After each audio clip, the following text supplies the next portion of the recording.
Magsasangag na muna tayo mga ka-TJ friend para sa ating almusal. Kaya samahan nyo ako mga kaibigan sa aking pagluluto.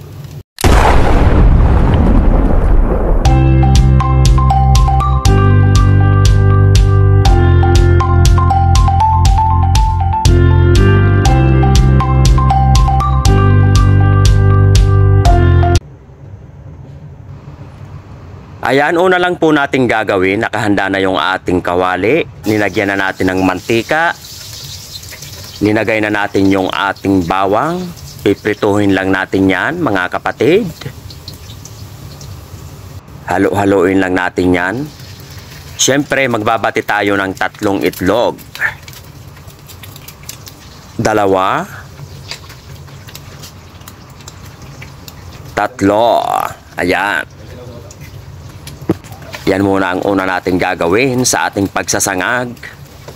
Ipa-fry lang natin yung ating itlog habang binabati natin sa loob ng kawali.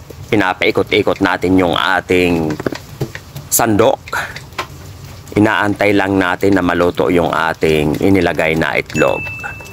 Ayan. Ilalagay lang natin yan sa gilid. Siyempre meron din tayong carrots. Tsaka meron din tayong pork sausage. Pagsamasamahin na natin yan mga kaibigan. Ayan.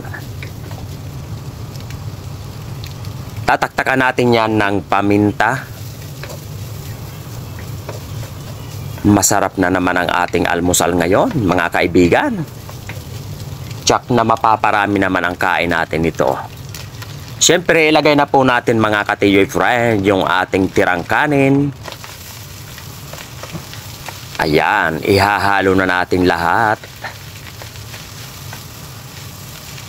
ng ating mga sangkap. Lagyan natin yan ng konting asin.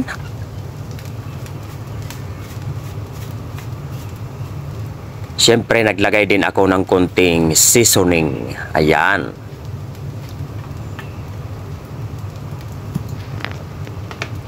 Meron din tayong dahon ng sibuyas.